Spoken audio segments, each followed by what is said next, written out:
Thank you so much. Thank you for joining us today. This is day 2 of the 7th Filipino American Book Festival. My name is Dina Klarisse. I am a board member at FAWA and a local poet and writer, and it's an incredible honor to be here with you today. This is Inkstorm, FilbookFest's signature event. We are featuring our festival authors reading from their latest work. Over the next hour, we'll be reading for about 5 minutes, and we're hoping that you get to hear one of your current or new favorite authors and discover who is here and presenting their work. After the event, our authors will be available in the Koret lobby for book signings and author meet and greets. If you don't already have a copy of your book, we will have them available at the marketplace at the FAWA table. There's also some independent book publishers and booksellers at the marketplace for you to peruse. Before we get started, we did want to acknowledge the ongoing genocide at Gaza and the West Bank of the Palestinian people. It is an election year, and we are coming on to November, so we urge you to vote in mind and keeping in mind the people who are struggling under the hands of colonial powers. We urge you to contact your representatives to let them know how you feel about these issues and to provide your support for our siblings who are struggling to survive and who are being decimated as the days go on. It has been more than a year of this ongoing conflict, but this has also been occurring for decades. We also want to acknowledge that we are holding this festival on stolen, unceded Ramaytush Ohlone land. We thank the Ramaytush Ohlone people for their ongoing stewardship of this land, and we also ask that you support them. They are still an organization fighting for this land, so please contact your representatives, make it known how you feel about these issues, because that is the only way we can promote real change. Now I'd like to introduce our first speaker. Thank you so much. Elaine Castillo, named one of 30 of the planet's most exciting young people by the Financial Times. Elaine Castillo was born and raised in the San Francisco Bay Area. She is the author of the novel America is Not the Heart and the essay collection How to Read Now. Her upcoming novel, Moderation, will be out summer 2025. Thank you. Welcome, Elaine Castillo.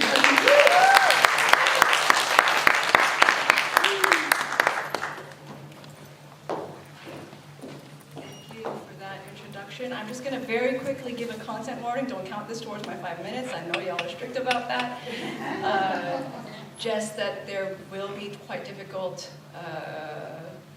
descriptions of child sexual abuse in the excerpt I'm about to read. So there's your content warning. It's a difficult thing to give a content warning about because the book is about content moderation and about the very people who are essentially the frontline workers of the internet and who are not the people for whom trigger warnings and content warnings are not afforded. So, Gurley was, by every conceivable metric, one of the very best. All the chaff long ago burned up by unquenchable fire, the ones who had hourly panic attacks, the ones who took up drinking, the ones who fucked in the stairwells during break time, the ones who started bringing handguns to the office, the ones who started believing the Holocaust had never happened, or that 9/11 was an inside job, or that no one had ever been to the moon at all, or that every presidential candidate was picked by a cosmic society of devils who communicated across interplanetary channels, the ones who took the work home, the ones who never came back the same or never came back at all. The floor was now averaging only 3 or 4 suicide attempts a year, down from 1 or 2 a month. The ones who remained, like her, were the wheat. The exemplars, tested paladins, the ones who didn't throw up in the hallway and leave the vomit there. They'd been, to continue speaking of it biblically, separated. None of the white people survived. Not that there were many of them to begin with. Young middle-class hopefuls bulging with student debt, they'd shown up around the time the position was still being called process executive, back when the site was still in the Bay Area, back when she still lived in the Bay Area, back when any of them still could. Most of the white candidates didn't make it past the initial 3-week training course. The ones that did left within a year. The majority of the workers had been Filipinas, with a smaller minority of Cambodian, Indonesian, Laotian, Vietnamese workers, people who knew about the job through that reliable job network still unmatched by LinkedIn, otherwise known as family. People who'd grown up knowing their mothers and aunts had been moderators, and so too would they follow. Sometimes a particular year, she'd started thinking of her surviving cohort as a kind of graduating class, although what they were graduating from or toward, she did not know. Would have one or two working class Korean Americans, one or two Black Americans, usually people who were married to Filipino or Viet employees and had heard about the job through them.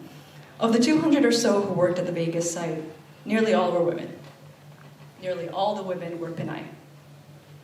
To pass her final assessment, Gurley had to stand in a conference room of no great nor small size, indistinguishable from the 9 conference rooms in the building, and in front of her peers and potential future colleagues, moderate a video of a tied-up and blindfolded young girl of about 6 or 7 who was being made to fillet an unseen man. The girl had bruises along her shoulders. The man who was recording and audibly enjoying the act had gray in his pubic hair. The trainees had already been reminded that they wouldn't be allowed to pause the video or remove the audio during their presentation. Earlier that morning, a young Cambodian-American trainee who wore 3 soft friendship bracelets around his left wrist, 2 fraying, 1 new, had moderated a video of a young man about the same age as himself being stabbed multiple times, gurgling bright blood into a champion sweatshirt as he abortively begged for something. Not quite yet his life. In the middle of his presentation, the young trainee, without pausing the video, discreetly crouched behind his podium to throw up into a waste paper bin he presumably positioned there for this very reason. By the time it was Gurley's turn, the room still smelled of pepperoni and bile. Gurley stood in front of her prospective co-workers and managers, presenting a carefully supported case for why the video of the tied-up girl should be banned from the social media site in question on the grounds of child pornography. On the 1 to 5 scale they'd all been taught, the video was a solid 5. One of her potential supervisors challenged her, face stony. How did she know the girl was a child and not a consenting adult? It was true. They could barely make out the girl's face behind the blindfold, on the blurry, blown-up image beamed on the matte-white projector screen in front of the 40 faces waiting as in a court of law for a verdict.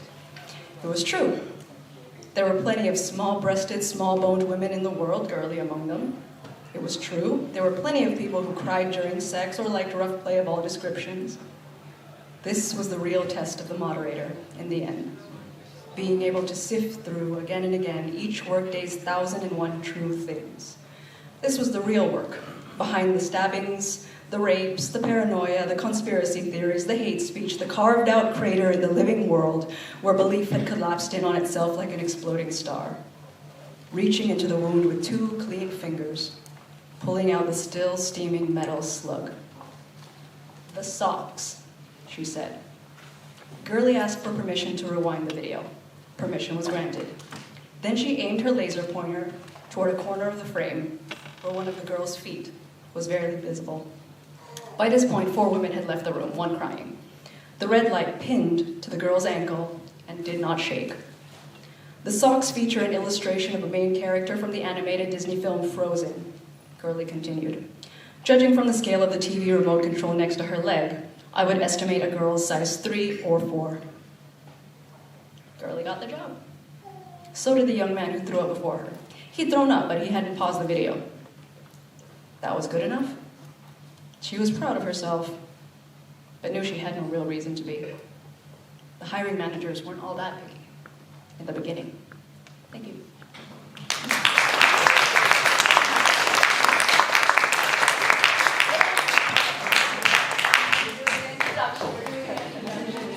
Sorry, after trauma comes introduction. So you don't have to be worried. All right. Very happy to introduce Bong Redila. Bong Redila started his illustration career in the early 90s in Guam, USA, as an editorial cartoonist for a local newspaper. His illustrated short stories, set in Melag, a fictional little town where phantasmagoric and peculiar events perpetually take place, was published in the Philippines by Anino Comics, Adarna House, and received numerous accolades, including the 2017 National Book Awards for Graphic Literature, the 2017 Comic-Con Best Graphic Novel, and the National Children's Book Awards Best Reads for Kids. His follow-up, Melag 2, Balikbayan, recently won the Gintong Aklat Award 2024 from the Book Development Association of the Philippines, BDAP, and is also nominated for the Philippine National Book Awards by the National Book Development Book Board. So, Alapit mo ang pangkin.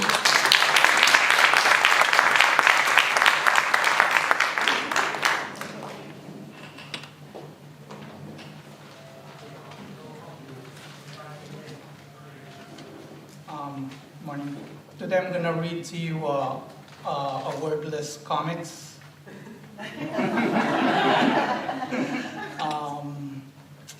In Tagalog, on my bike.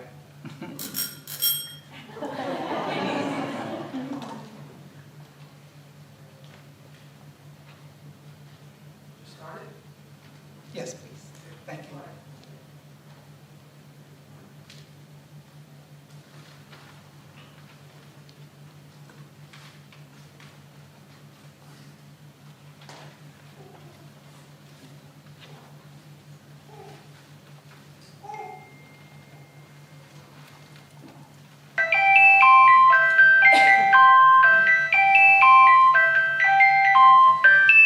Isang umaga sa may malubak na kalsada, merong isang batang babae na bibisikleta kasama ang kanyang pinakamamahal na kuneo.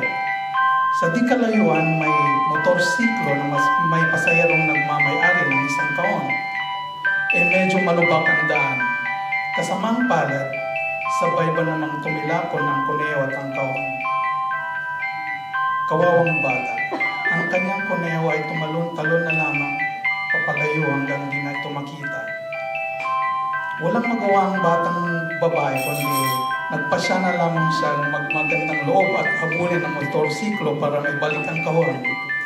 Pero sino naman ang musmos na bibilis pa sa motor na kahit kakarga ito? Sa daladalang di kaliitang kahon, hindi nakita ng batang babae pasalubong sa kanya. Kaya yun, nahulog siya pababa sa tubig.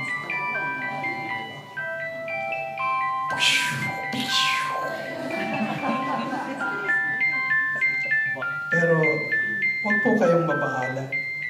Dahil sa umaga pong ito ay sa gandang loob ng batang kaibigan natin, siya ay makakatanggap ng gantimpala.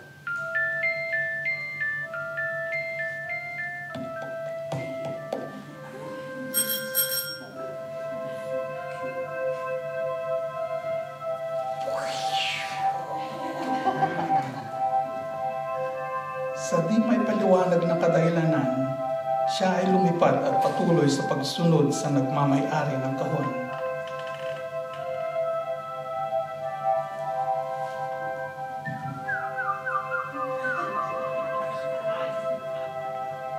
Pero kahit saang lugar man siya nadadala at kahit kaano kaganda man ang kanyang nakikita, kahit kaano kahiwaga man ang nangyayari sa kanya ngayon, walang hiwagang higit pa sa kanyang pagmamahal sa kanyang kaibigang kuneho.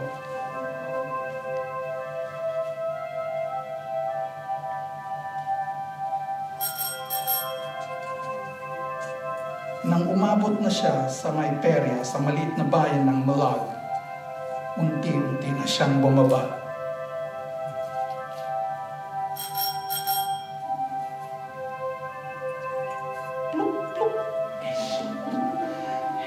Sa wakas, nagpagpuli ang kawan at nagmamay-ari nito.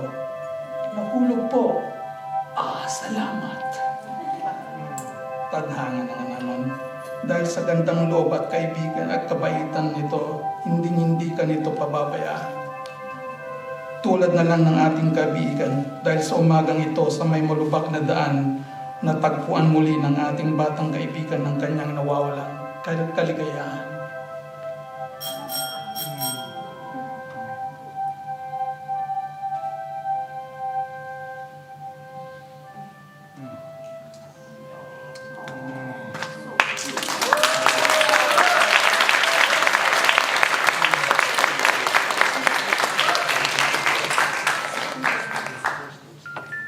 For my wife.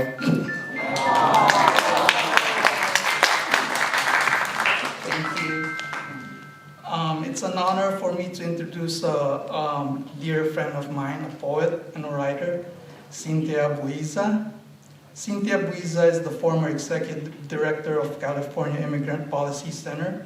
She worked in war zones in Southeast Asia before migrating to the United States 21 years ago.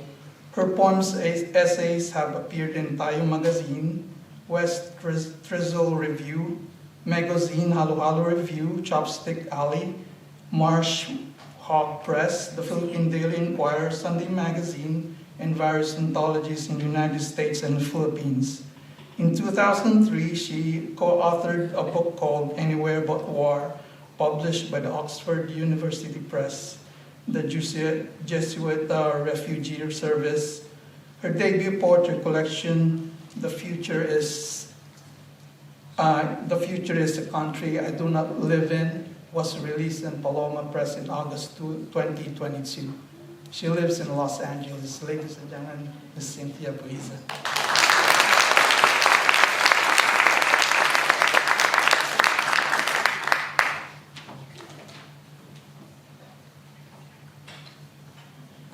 Good afternoon, everyone. How do you even follow that? I would have given my time for the pleasures of that Bong.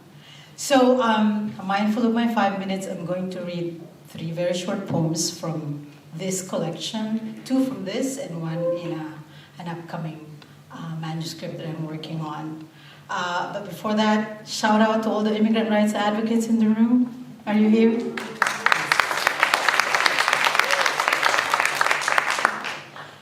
Local time. Someone told me that we are altered whenever we cross the international dateline. Subtle shifting, self-migrating transitions at 34,000 feet. A few hours ago, Batangas, Laguna, Cavite, then Pasar, Nagoya, Okinawa. Also names and syllables signifying a continent's humble contents. Who was I then? Woman who made the decision to cross a border and keep on crossing, erasing lines that blur and bind her and here to one thing or other?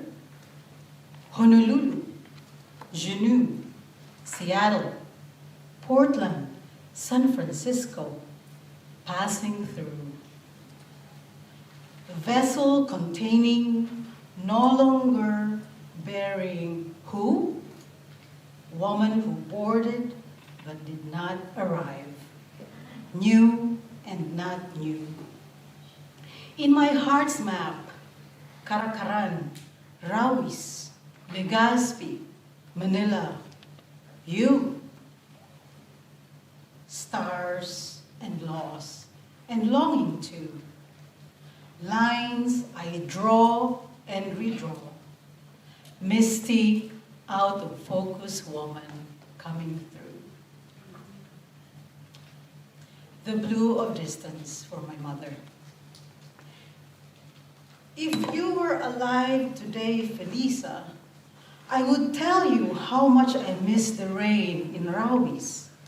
Its ferocity, the beat of 1,000 fingers drumming on the skull of our house. Then the sudden, cleansing silence. You would say, I hate the rain because I never could dry the laundry. I would laugh at my ignorance. I never understood why you saved old things. Torn clothes, the hint of infinite losses, your daughter's milk teeth stored in matchboxes.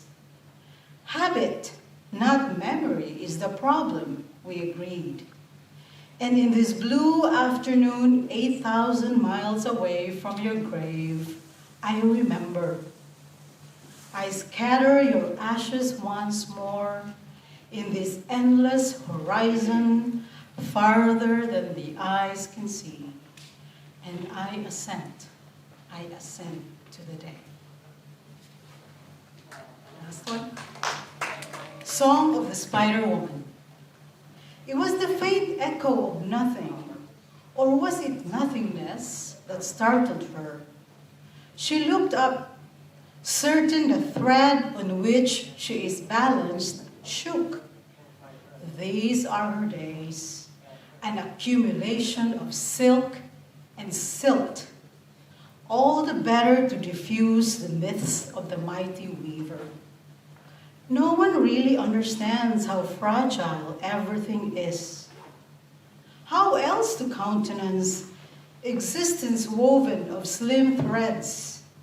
What others take for iron resolve takes all of her. Spinnerets moving in and out of her body. Thin accordion movements that make life. Sometimes she forgets to look up, like today, where she just kept going. Night, day, light, dark, storms and seismic shifts from the ground below. It was dusk when she finally emerged from her mighty efforts. It pleased her that when she surveyed her handiwork, her cobweb was just as well. Thin but tensile, yielding to the breeze, spanning 2 trees, ghostly canopy for the woman who walks below.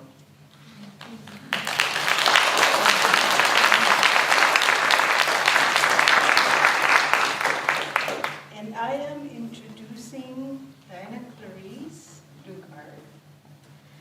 Dina is a writer, editor, and recovering Catholic. You and me both. She writes to investigate the intersections of language, history, culture, and identity. Her work has been published in ASU's Kenyan Voices, The Daily Drunk Mag, Chopsticks Alley, and Kalopsha Literary Journal, among others. She is the author of the poetry chapbook, Handspun Rosaries. Ladies and gentlemen, please welcome them.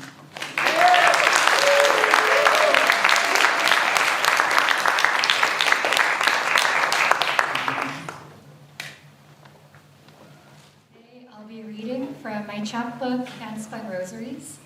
I wrote this to chronicle my journey growing up in the Catholic Church and then eventually leaving and then coming back every now and then to church with my parents.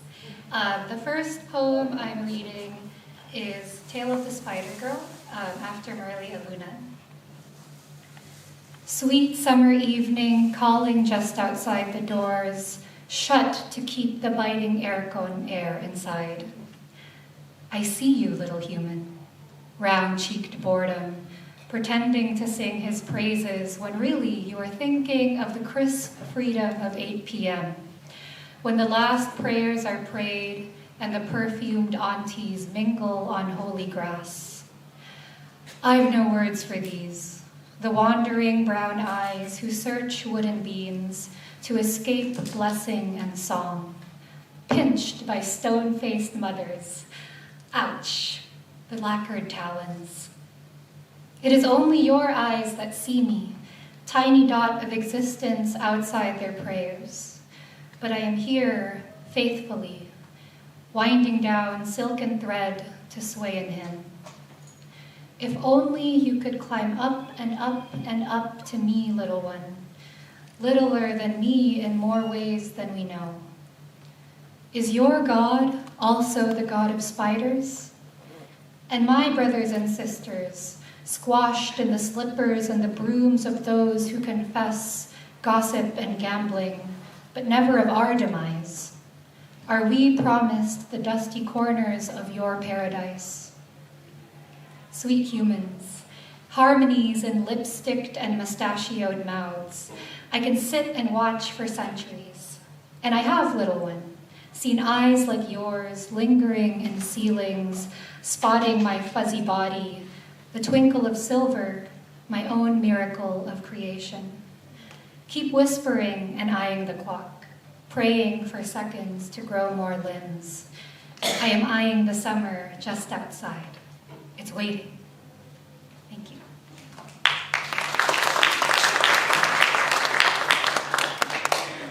My next poem is called Loving in Paranoia. Let us pray.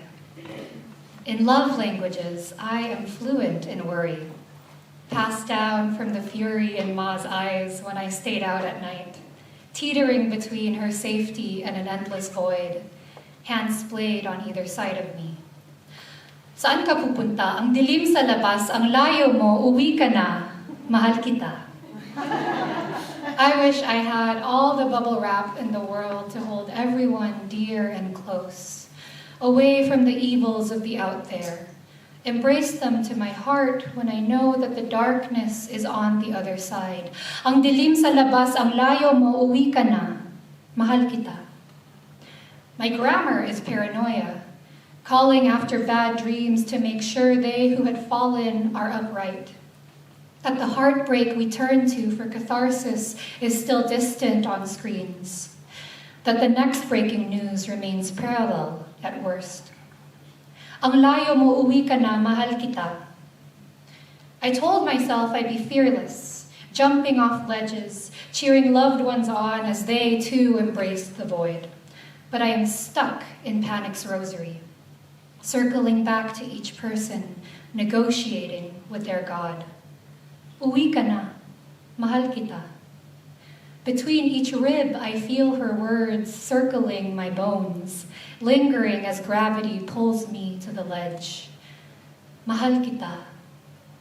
And we teeter along this edge, hands grasping at one another, words exchanged to ensure the other is there. Are we drifting? Are we still fluent in the language, or have the refrains fallen off the string? Amen. Thank you.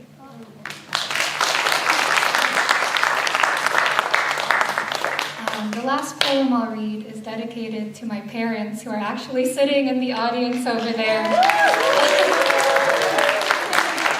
When I was compiling this collection and trying to navigate my loss of religion, I realized that I had never lost faith.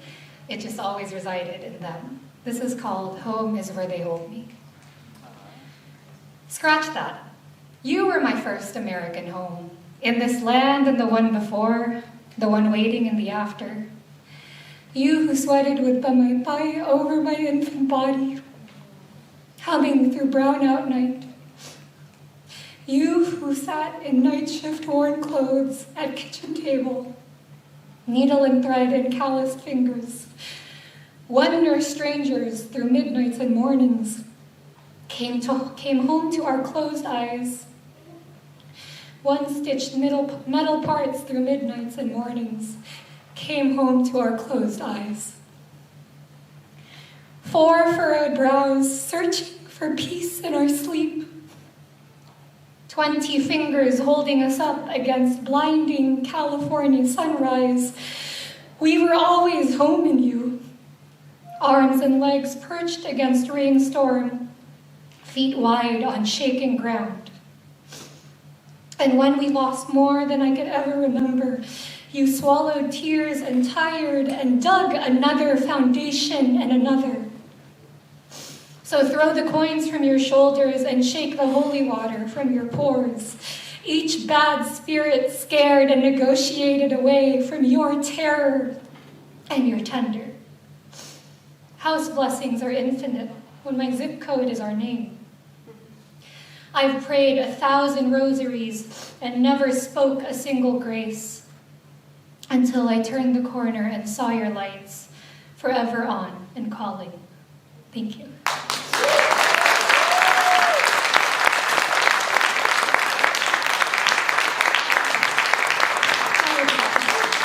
I promise it's not scripted.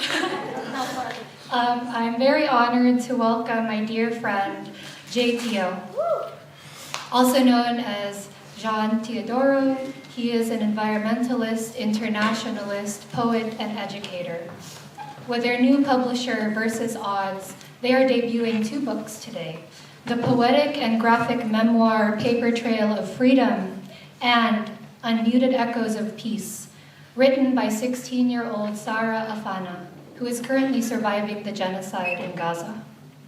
JTO is offering an advanced reader of Sarah's book, as well as an assortment of lovely items for your donations to relieve efforts benefiting our siblings surviving the genocide in Gaza. Please visit JTO's table for these offerings. Thank you, JT, for your continuous work in freeing Palestine.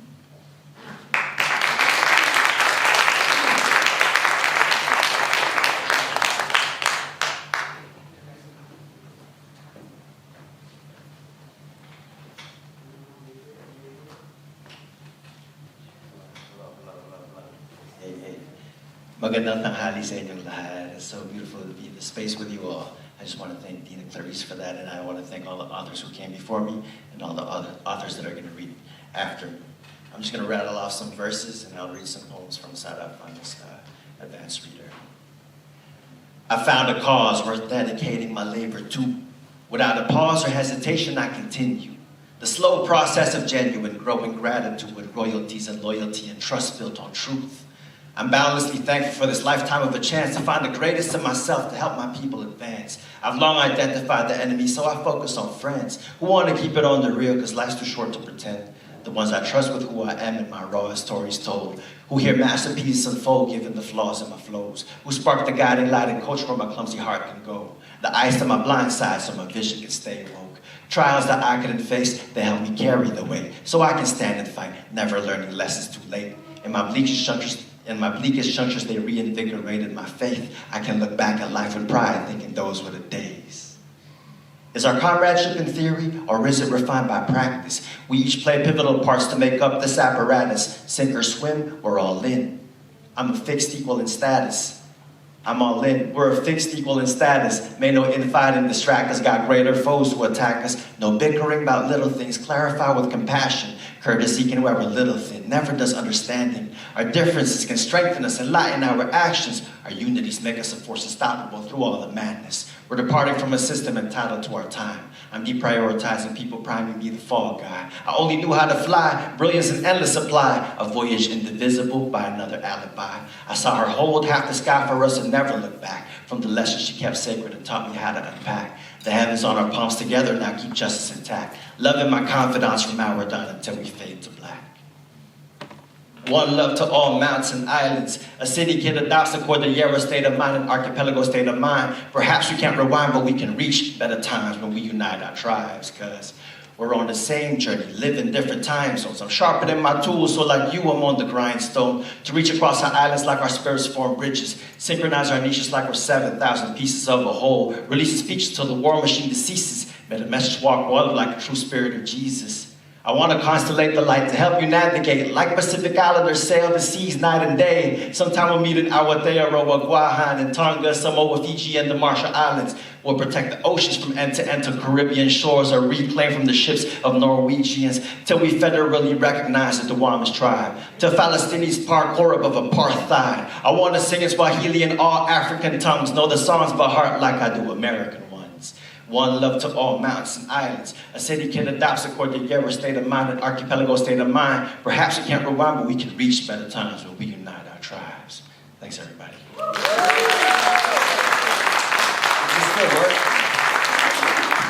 I'm gonna just share two more poems from Sada finally. So as Dina mentioned, Sada reached out to me through Instagram and was like, you know, I don't really want donations. I just want people to read my book. And I'm like, great, are you publishing it? And she's like, I'm doing it all by myself. And we were like, let's put a team around you so that we can publish your work. So turning pages there's just never a smooth, I've been doing this for a minute, but it's never smooth enough. But I hope y'all can take a copy of her advanced reader home. We'll be at the marketplace.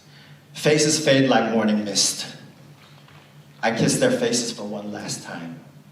Their warmth slipped through my grasp. I kiss their hands once more, lingering on the touch of the past. I kiss their foreheads, tender and slow, 2 times more as if to make them last. I hug them tightly, the final embrace, holding on to memories that fled so fast. I looked at them, my gaze unwavering, afraid to close my eyes to let them go. Too many have gone today. Yesterday's pain echoes in the undertow. Breath becomes a careful act in the presence of such sorrowful woe. You know why? Because their faces fade like morning mist, their essence a fleeting glow. They smell like jasmine lemon flowers, mixed with sand and sea, sunlight crossing olive leaves, a fragrance of memories, an attempt to hold eternity. I cover their faces with my hands, an attempt to hold eternity. I could not voice my goodbye. Their faces fade, but my memories thrive in the gardens of my mind alive.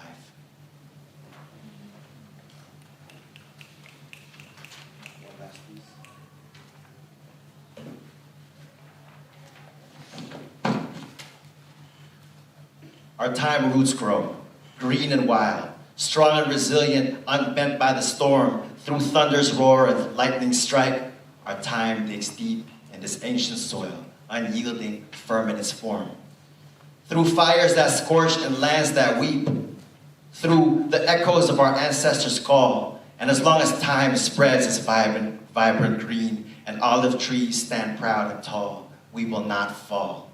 We will endure with earth's taste on our tongues, with the stories of our old in our hearts, whispers of those who walk before us, their strength in every leaf, every branch that departs. We will remain as seasons turn, as years weave the fabric of time. For as long as time and olives persist, so too will we, enduring in our prime. Eternal as the roots that bind us to this land, to the soil, to the past we keep. We rise, we stand, we remain, for as long as time grows wild and deep. Free, free, free Palestine! Free, free, free Palestine!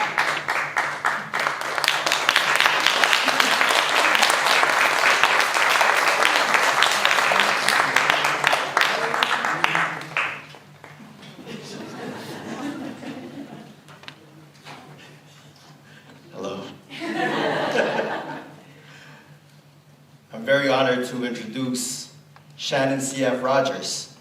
Shannon studied creative writing at the University of New Mexico, as well as writing for young people at Antioch University, Los Angeles.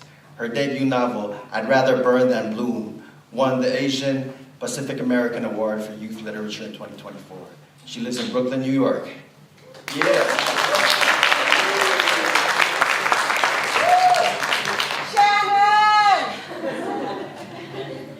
Hi. Thanks, DG, for raising up those poems. That was really powerful. Free Palestine. So I'm going to read from my second novel, 18 Roses, which just came out this summer. And I'm just going to read from the beginning so that I don't have to explain it.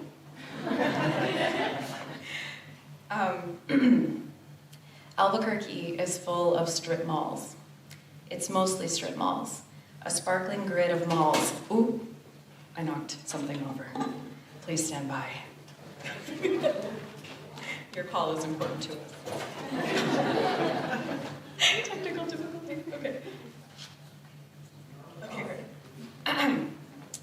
Reset. Okay. Albuquerque is full of strip malls. It's mostly strip malls. It's a sparkling grid of strip malls beneath a vast open sky, blue and orange and pink. Strip malls with offices and storefronts and restaurants vacant and shiny new. Little brown, low-slung buildings with bright murals splashed across their sides, carpeting the high desert, from the Sandia Mountains to the Rio Grande, from the river to the horizon, where the sun sets over the Three Sisters. Strip malls as far as the eye can see, mirroring each other from across wide streets, lined with cactus, evergreen, and mesquite, all coursing between them like capillaries in the lungs, like veins, asphalt crumbling and cracking under temperature swings. Blistering dry heat, numbing cold, freshly paved, crumbling, neighborhood by neighborhood and year by year. The Sunshine Theater marquee glows in the center heart of its strip mall. It shares a parking lot with a famous pho restaurant, a Supercuts, Salazar's Taqueria y Carniceria, Millie and Manny's comic books and boba tea, and a titty bar called the Prickly Pear, where the assholes at school think it's funny to say they saw your mom last night. The Sunshine Theater is our most sacred, holy place. My best friend Esme and me, who make a pilgrimage to this particular strip mall every day after school as soon as the last bell rings. When we hop into Esme's car in the school parking lot, I automatically subtract an hour from the dashboard clock that she never bothers to change. Her grandpa left her this car when he died. It's an old man's car, huge and boat-like, and it smells like stale cigars, but it suits her, and she keeps his rosary and his Virgin Mary of Guadalupe air freshener hanging on the rearview mirror, thanking him every time she narrowly avoids a tree, a curb, or another car. Senor Josh was in rare form today, I say, flipping down the mirror to confirm how rough I look after 7+ hours being run through the meat grinder of the public education system. I do indeed look like I got hit with an overcrowded bus. He didn't even shave, I say. I know, Esme says, turning west, away from the mountains, which are lined with newly yellowing trees at the crest. He looks like he's going through it. What do you think's wrong with him? It's only October.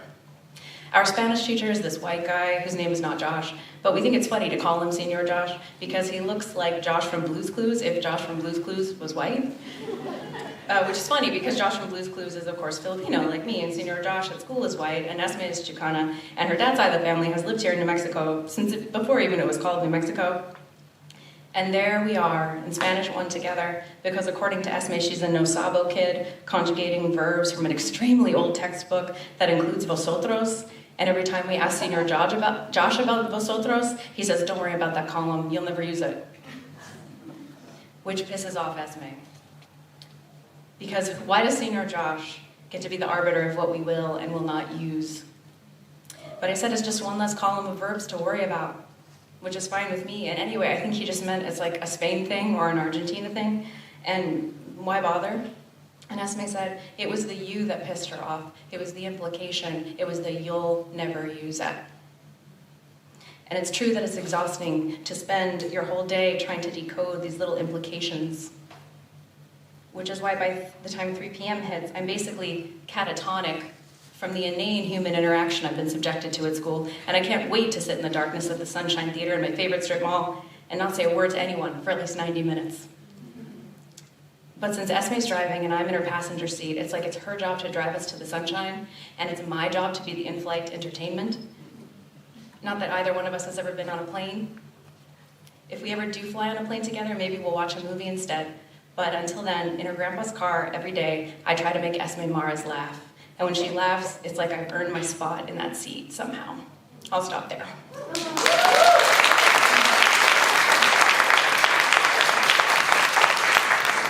Thank you so much. Oh my gosh, Rina's not here? So that means, okay. Then it is my pleasure to introduce Michael Magnaye. I'm sorry, am I saying your name correctly, Michael? Okay.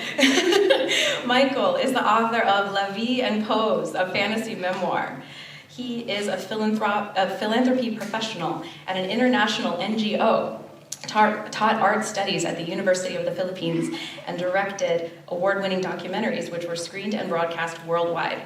Born in Davao City, he is a graduate of UP and Stanford University, not Standard University, Stanford University. Please join me in welcoming Michael.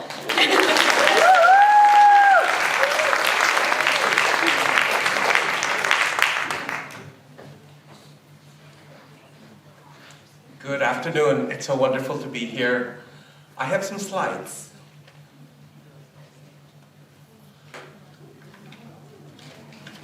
And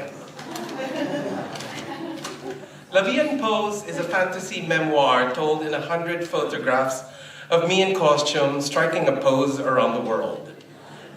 Designed and photographed over a decade, these vignettes depict media celebrities, politicians, literary characters, and fictitious figures drawn from my imagination.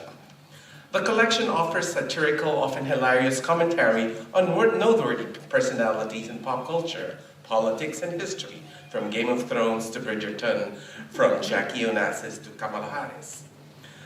The collection is curated according to themes: performing women, strong women, enduring couples, social political commentaries, and more. In one section, I enact scenes from imagined dramas that take place in the Taj Mahal, the Parthenon, Angkor Wat, and the Topkapi Palace. In another, I commemorate historical icons that include Queen Elizabeth, Ruth Bader Ginsburg, and Harriet Tubman. Peppered throughout the book is short-lived reflections from academics, writers, and relevant politicians on cross-dressing and drag performances, which add cultural and historical context to the visual spread. So I'd like to share 6 slides from the book. So that's the cover. This was the seminal character of the book. Her name is Doña Victorina. She's a character in Noli Me Tangere. She is one who aspires to be Spaniard, so she marries a mestizo, with the hopes of climbing up the social ladder. And this was taken in Alamo Square in San Francisco. She makes an appearance every October at Halloween.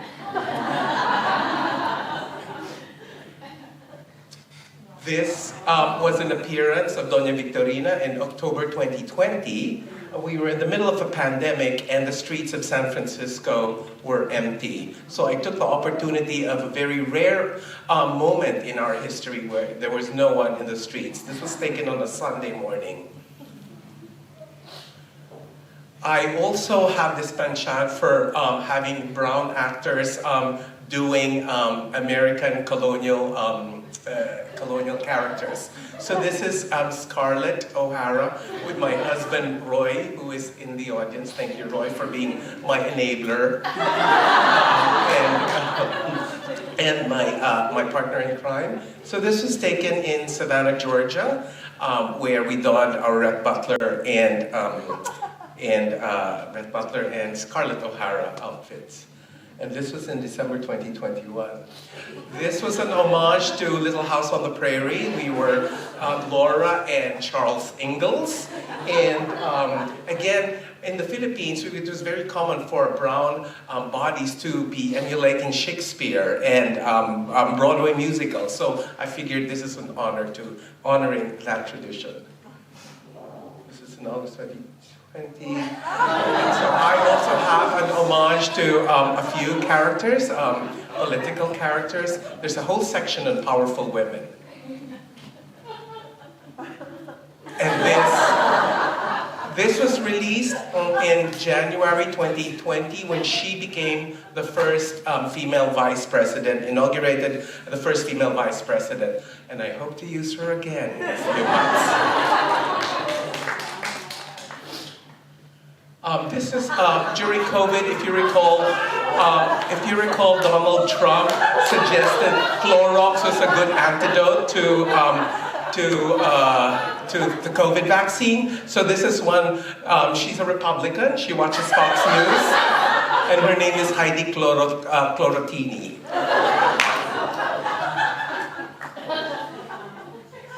And this was last year's homage to Barbie. Her name, she's the mother of Barbie, Barbarella Baluyot. And we also call her menopausal Barbie. And finally, I wanted, finally, this is our Christmas card that my husband and I recreate every year. And we've been doing different scenes of domestic bliss, ironing, laundering, and so this is one from our home to yours. Have a wonderful Merry Christmas. So yeah, this book is born in a fraught moment in gender politics. Some states in the US have passed legislation that attack transgender youth, and in the Philippines, some have been jailed for performing irreverent dance interpretation of a Catholic hymn.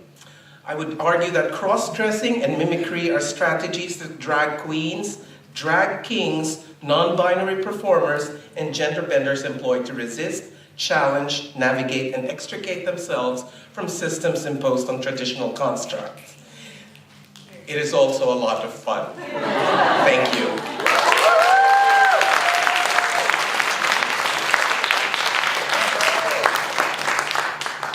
So it is my honor to introduce Angela Garbes.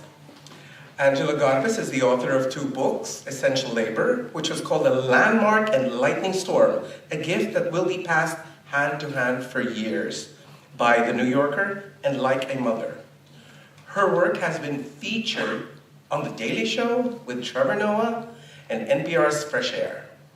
She's hot stuff. She lives in Seattle and is currently working on a memoir to be published in 2026. Ladies and gentlemen, Angela Garbes.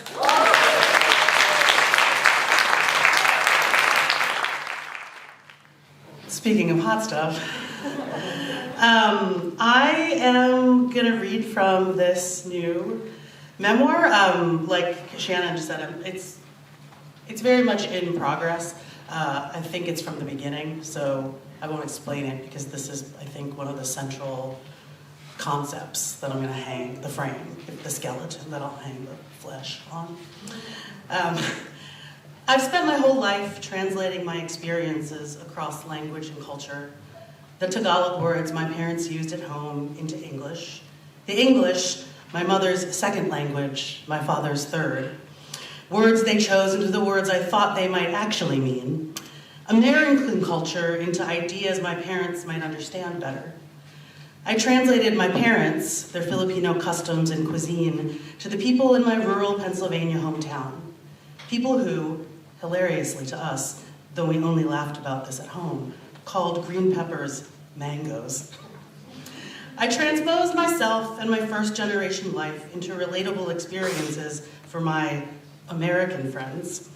The language of institutions to include myself, a woman of color, the daughter of immigrants. My parents raised me and my brothers to speak English.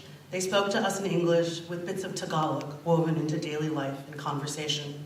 Bihis ka na, kain tayo, mahulog ka dyan, bilisan mo, kakainis. I can follow between 50 to 75% of a conversation in Tagalog.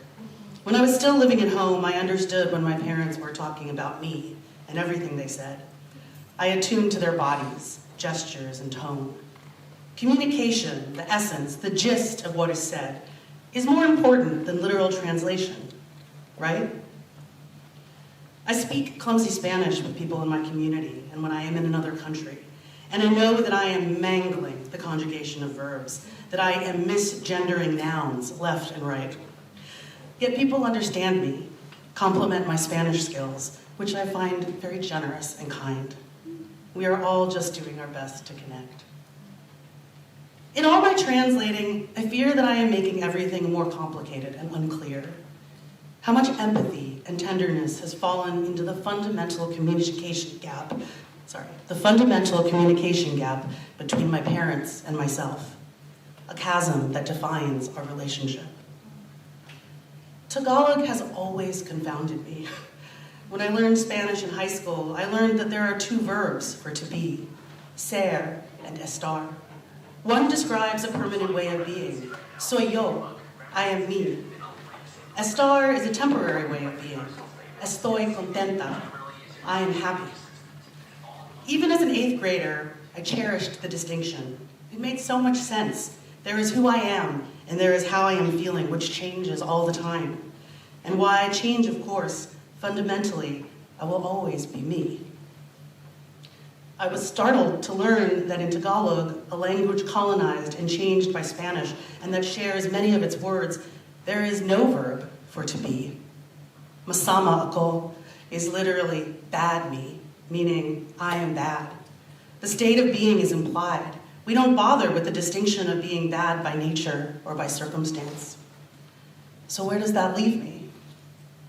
My own Western-educated, colonized mind initially looked down on this lack of to be as being primitive, without nuance.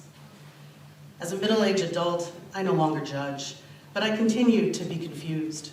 No feeling lasts forever, so it seems impossible to speak about emotions without explicitly saying so. But does the lack of a verb to be take out the mediation and processing of the mind, applying language to the pure input of the body, creating distance from true meaning? Is it closer to the truth? When I am with my parents and extended family, trying to understand Tagalog, its gorgeous, rhythmic, glottal sounds and rapid pace, I can convert it to English on a 7 to 10 second delay. Sometimes, though, the words take a detour through Spanish, before finally setting in my mind in English. Has it been changed then? How far behind am I now? How far removed from the immediacy, the intimacy of my family? When I try to say what I am thinking in Tagalog, an almost entirely failed project from the jump, my brain converts it to Spanish first. My mind creates an extra linguistic barrier, that of our colonizers I am disgusted to acknowledge, between myself and who I really am, who I could and still think I should be. I want to free myself of all this torturous thinking. But who will I be then? How will I know myself if I'm not constantly trying to translate? If I'm not pursuing the truest language to express who I am, the distance my family has traveled, everything lost and gained along the way. Thank you.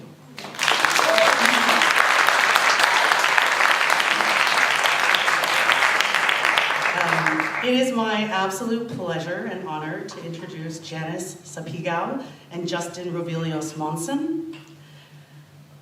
Janice is the author of the poetry collections Like a Solid to a Shadow, Night Pope Books of 2022, and Microchips for Millions, Pawa Inc. 2016, along with 2 other chapter books.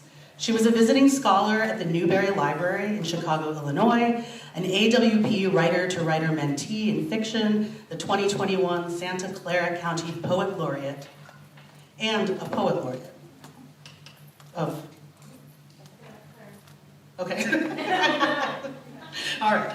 Justin Rovillos Monson, a 2018 PEN American Writing for Justice Fellow and the inaugural winner of the 2017 Kundiman Asian American Literary Review Smithsonian Asian Pacific American Center Mentorship, exemplifies the practice of poetry as a mode of resistance and re-envisioning. Monson is an inmate in the Michigan Department of Corrections and a first-generation Filipino-American writer from Oakland County, Michigan. His collection, American Inmate, was published by Haymarket Books in 2024.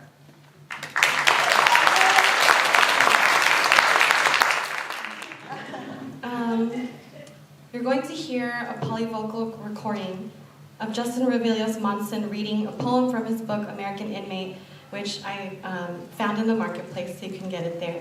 And I'm very biased. It is a gorgeous poetry collection, and I encourage you to take a look at it.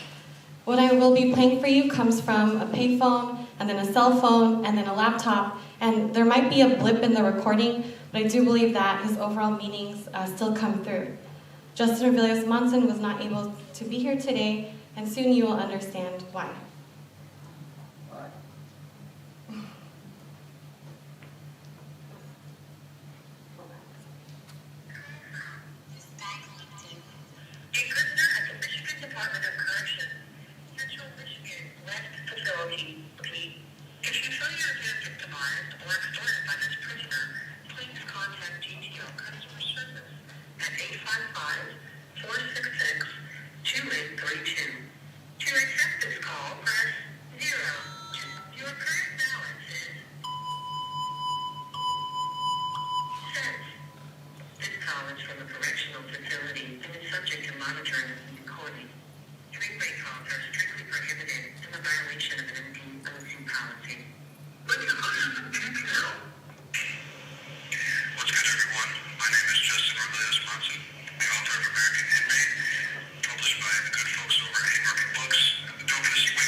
tongue that gets down and pearls each blessed word I wrap in skin, and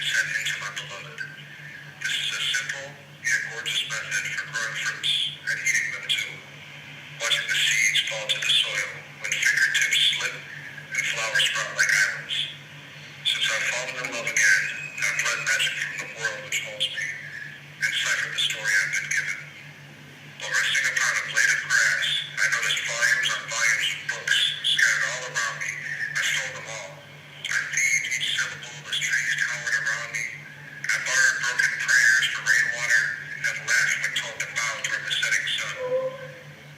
I come from a line of men who stack pennies, harvesting coconuts from the sky. One can find light in the darkest of groves. You just need a mouth big enough to stash shadows. This is what love does. You climb the tallest tree, only to discover a sky so wide you swear no word can contain it. Then you jump, and you fall, until a song ascends to lift you. Since I have fallen again, I've pirated one tongue and floated among beloveds, who sings to me, it is time to come home. Thank you.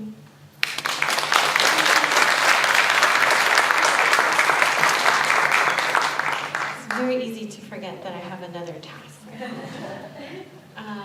I am really excited to introduce the next readers because they are from San Jose. Kenneth Tan and Olivia Tan. Olivia Tan took time away from watching Korean dramas to be here. And her son, Kenneth Tan, is missing his chance to watch a non-Korean drama to be here. Today, they're reading from Tan's Interwoven, a memoir they wrote together with illustrations Kenneth made with his grandmother, Crescenciana Tan. Crescenciana made the paintings, and Kenneth drew her memories on top of them. Let's welcome Olivia and Kenneth.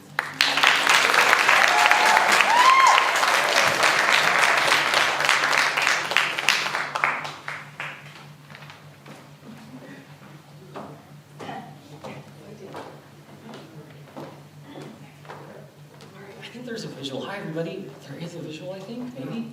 Judges?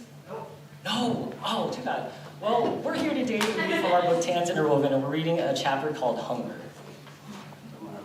Okay, so we begin with my grandmother, Crescenciana, in the Philippines during World War II. Japanese forces stormed into the Philippines, and Crescenciana fled to the hills.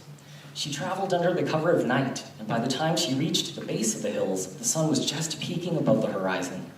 She plodded forward, and eventually she came upon a hut among the trees. A brother and sister emerged, and they introduced themselves as the Urinians. Crescenciana said, "I'm from Villiuses." The Urinian sister replied, "Villiuses? Our brother was married there." The sister shared a glance with her brother, and he nodded. "Stay with us," he said. Crescenciana exhaled and set her belongings down. The days dragged on, and the group focused on survival. Crescenciana was the only one who knew how to farm, and she resolved to find rice. She left the hut, venturing out beyond the hills, and to her luck, she found a rice paddy that had already been planted. She waded in among the stalks, cut down what she could carry, and she journeyed back to the Urinian's hut. There, she taught the brother and sister how to pound the rice stalks to release the grains. Crescenciana scooped the grains into her calloused hands, and she stared at them, pearly and precious. She said, "We have food." I am Olivia, his mother. Now I'm narrating my childhood in the 1950s. Then you know how old I am. This was in the Philippines. I reached inside the big tin can where we stored rice, but my cup came up empty. I reached in one more time with my hand, and I did not touch any grain. It was one of those days when we ran out of rice. Oh, well, it was noon on a weekend. Mother was at work. I was 10 years old, and my sister Phoebe and I were alone at home. Since Mom was at work all day, I had to learn how to cook. For viands, I gathered kamote tops or saluyot leaves from our yard, boiled them, and topped them with bagoong. But we still needed rice. So off I went across the road to my uncle's house.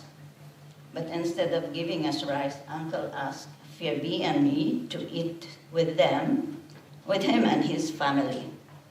My sister and I sat on the floor with our older cousins around a square table, big enough for everyone to share a meal. We ate rice with dinding. It's a fish and vegetable favorite. We took turns serving ourselves. There were no second helpings.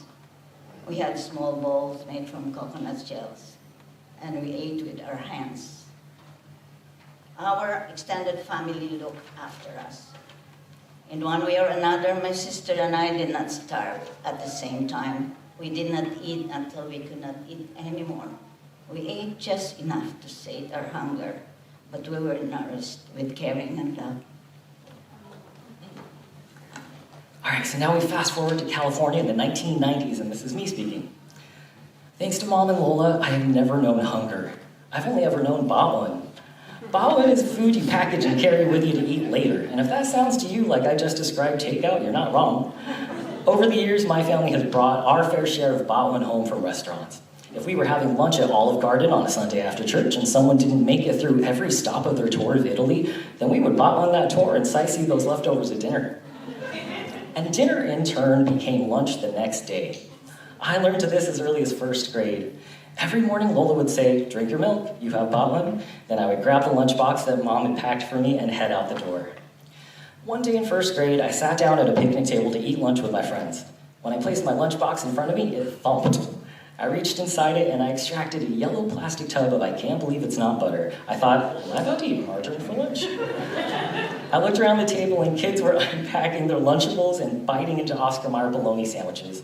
I cracked the container open at one of its corners and a familiar aroma escaped from it. Based on smell, I knew what was inside. White rice and stewed chicken drumsticks soaking in a dark puddle of soy sauce, vinegar, and garlic. That's what Lola cooked the day before, chicken adobo. And yesterday's chicken adobo dinner was today's chicken adobo bawang. Thanks, Mom. The kid next to me piped up, "Hey, something smells funny. What are you eating?" "Oh, nothing," I said, resealing the container. When I got home from school, I placed my lunchbox on the kitchen table. Lola and Mom opened it, and they found the contents untouched. Some time passed, and then one day at school, I reached into my lunchbox and felt plastic, but not the hard plastic of a margarine container, but the soft, flexible Ziploc variety. I pulled the bag out of my lunchbox and found that I was holding the unthinkable. In my hands, within the Ziploc bag, wrapped neatly inside a paper towel, was a ham and cheese sandwich on white bread. It was plain and boring, and it was everything I had hoped for it to be. That made me happy. I held the sandwich with both hands and bit into it. As I was chewing, I couldn't help but feel that I had traded something. And I don't mean goldfish for Gushers or Pringles for Bugles. I mean that I had turned my back on Lola's cooking for the chance to blend in. And I finished my sandwich feeling like I had given up more than I had gained. I didn't hear "I love you" often when I was growing up, but I have no grounds to argue that I was unloved. Looking back, I have a better understanding of Mom and Lola and how they conveyed affection. Mom once told me, "Never feel bad about spending money on food or experiences." And on another occasion, Lola told me, "When you go out and eat something good or try something new, I hope you will think of me." My takeaway from these, my bawang, if you will, is that Mom and Lola made sure I never hungered for food, so I could hunger instead for adventures and experiences. I owe these ladies an apology. I was a handful as a boy with my big appetite for love, but Mom and Lola, they filled my plate and they never left me starving. In fact, they sent me out into the world every day with bawang.